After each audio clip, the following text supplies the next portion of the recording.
ലോകത്തിലെ മികച്ച സമ്പദ് വ്യവസ്ഥകളിൽ ഒന്നും അമേരിക്കയുടെ ഏറ്റവും വലിയ ജിയോ പൊളിറ്റിക്കൽ എതിരാളിയുമായ ചൈനയ്ക്കെതിരെയാണ് ഇപ്പോൾ ട്രംപ് തിരിഞ്ഞിരിക്കുന്നത്. ചൈന തങ്ങളെക്കാൾ വളർന്ന് അമേരിക്ക കീഴ്പ്പെടുത്തുമോ എന്ന ഭയമാണ് ചൈനയ്ക്കെതിരെ ശബ്ദമുയർത്താൻ ഇപ്പോൾ ട്രംപിനെ പ്രേരിപ്പിച്ചിരിക്കുന്നത്. ചൈനയിൽ നിന്നുമുള്ള ഇറക്കുമതിക്ക് 10% തീരുവ ചുമത്തണമെന്നും ഇത് ഫെബ്രുവരി 1 മുതൽ പ്രാബല്യത്തിൽ വരുമെന്നുമാണ് ട്രംപ് ഇപ്പോൾ പ്രഖ്യാപിച്ചിരിക്കുന്നത്. ചൈനയുമായിട്ട് നല്ല ബന്ധം സ്ഥാപിക്കാം എന്നൊക്കെ ട്രംപ് ഇടയ്ക്കിടയ്ക്ക് പറയുന്നുണ്ടെങ്കിലും ചൈനയ്ക്കെതിരെ താരിഫ് ചുമത്താനാണ് ട്രംപിന്റെ പുതിയ തീരുമാനമെന്നാണ് പുറത്തു വരുന്ന റിപ്പോർട്ടുകൾ. അതേസമയം അമേരിക്കയുമായിട്ട് ഒരു വ്യാപാര യുദ്ധത്തിൽ പങ്കാളികളാകാനില്ല എന്ന് ചൈന മുന്നറിയിപ്പും നൽകുകയും തങ്ങളുടെ സാമ്പത്തിക താല്പര്യങ്ങൾ സംരക്ഷിക്കുമെന്ന പ്രതിജ്ഞ എടുക്കുകയും ചെയ്തു കഴിഞ്ഞു. ലോകത്തിലെ ഏറ്റവും വലിയ രണ്ട് സമ്പദ് വ്യവസ്ഥകളെ ചൈനയും അമേരിക്കയും തമ്മിലുള്ള വ്യാപാരം അതിവിശാലമാണ്. 2024 ആദ്യ 11 മാസങ്ങളിൽ മൊത്തം $530 ബില്യൺ ലാഭമാണ് വ്യാപാരത്തിലൂടെ മാത്രം ചൈനയ്ക്ക് ലഭിച്ചത്. അതേ കാലയളവിൽ തന്നെ അമേരിക്കയിലേക്കുള്ള ചൈനീസ് ഉൽപ്പന്നങ്ങളുടെ വിൽപ്പന $400 ബില്യൺ കടന്നത്. പീറ്റേഴ്സ് ഇൻസ്റ്റിറ്റ്യൂട്ട് ഓഫ് ഇന്റർനാഷണൽ എക്കണോമിക്സിന്റെ കണക്കനുസരിച്ച് ഇലക്ട്രോണിക്സ്, ഇലക്ട്രിക്കൽ മെഷീനറികൾ, തുണിത്തരങ്ങൾ എന്നിവയുടെ പ്രധാന വിതരണക്കാരാണ് ചൈന. ചൈനയുടെ വ്യവസായത്തിന് വിപുലമായ ഭരണകൂട പിന്തുണയുണ്ട്. ആഭ്യന്തര ഉപഭോഗം ഉയർത്താനുള്ള ഔദ്യോഗിക ശ്രമങ്ങൾക്കിടയിലും വളർച്ചയെ നയിക്കാൻ ചൈന കയറ്റുമതിയെയാണ് വളരെയധികം ആശ്രയിക്കുന്നത്.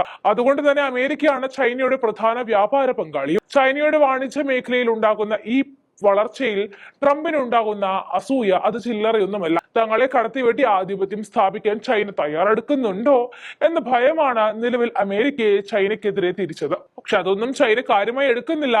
അമേരിക്കയുടെ ഭീഷണികളൊന്നും തന്നെ ചൈനയുടെ വ്യാപാര മേഖലയെ തെല്ലും അനക്കിയിട്ടില്ല എന്ന് മാത്രമല്ല, ചൈനയുടെ മൊത്തത്തിലുള്ള കയറ്റുമതിയും കുതിച്ചു വരികയാണ് ഉണ്ടായത്.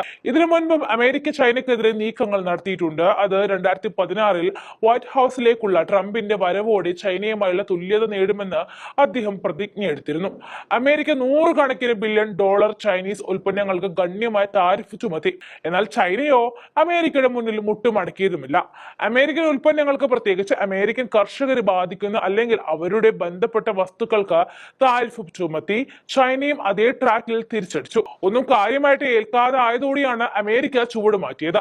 ചൈനീസ് കമ്പനികളെ വളരെയധികം അനുകൂലിക്കുന്ന ബിസിനസ് തന്ത്രം അമേരിക്ക പുറത്തെടുത്തു. ഇതിനെ ചുറ്റിപ്പറ്റി ഇരു രാജ്യങ്ങളും തമ്മിൽ എതിർപ്പുകളും തർക്കങ്ങളും ഒക്കെ ഉണ്ട്. ഇതൊഴിവാക്കാനായിട്ട് ചൈന അമേരിക്കയും തമ്മിൽ ചർച്ചകൾ നടത്തുകയും ചെയ്തു. ഇതിന്റെ ഭാഗമായിട്ട് ഏകദേശം 2 വർഷം നീണ്ടു നിന്ന വ്യാപാര യുദ്ധത്തിന് ചെറിയൊരു ഇടവേളയുണ്ടായി. അതുപ്രകാരം $32 ബില്യൺ ഫാം ഉൽപ്പന്നങ്ങളും സമുദ്ര വിഭവങ്ങളും ഉൾപ്പെടെ $200 ബില്യൺ മൂല്യമുള്ള അമേരിക്കൻ സാധനങ്ങൾ ഇറക്കുമതി ചെയ്യാൻ ചൈന സമ്മതിച്ചു. എന്നാൽ കോവിഡിന്റെ വരവും അമേരിക്കയിലെ സാമ്പത്തിക മാന്ദ്യത്തിന്റെ പശ്ചാത്തലത്തിൽ ഈ കരാർ അന്ന് നടപ്പിലായില്ല. എന്നാൽ ട്രംപ് വന്ന ശേഷം ജോ ബൈഡൻ തന്റെ മുൻഗാമി ചുമത്തിയ വർധനവ് പിൻവലിച്ചില്ല എന്ന് മാത്രമല്ല, ചൈനയിലേക്കുള്ള അത്യാധുനിക ചിപ്പുകളുടെ കയറ്റുമതി തടയുന്നതിനുള്ള ശ്രമങ്ങൾ ആരംഭിക്കുക കൂടി ചെയ്തു.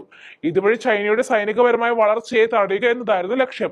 മാത്രമല്ല, ചൈനയിൽ നിന്നും വിലക്കുറവിലുള്ള ഗ്രീൻ എനർജി, കാറുകൾ, ബാറ്ററികൾ എന്നിവ ആഗോള വിപണികളിൽ ഇടം നേടുമെന്നും അമേരിക്ക നന്നായിട്ട് ഭയപ്പെട്ടു. ട്രംപിന്റെ 2ാം വരവോടെ ഈ താരിഫുകൾ നിലനിർത്തുമോ അതോ വീണ്ടും കൂടുതൽ താരിഫുകൾ കൊണ്ടുവരുമോ എന്നതൊക്കെ നിലവിലെ ചർച്ചാ വിഷയമാണെങ്കിലും ചൈന ഇതിലൊന്നും ശ്രദ്ധിക്കാൻ താല്പര്യപ്പെടുന്നില്ല എന്നതാണ് മറ്റൊരു സത്യം.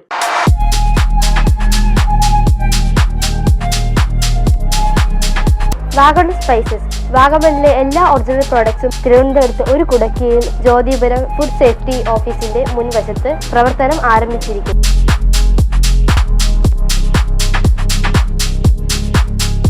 കശുവണ്ടി, കുരുമുളക്, ഗ്രാമ്പു, ഏലക്ക, പട്ട, കാഷ്യൂനട്ട്, നട്ട്സ്, ആൽമണ്ട് എന്നിവയെല്ലാം ഇവിടെ ലഭ്യമാണ്.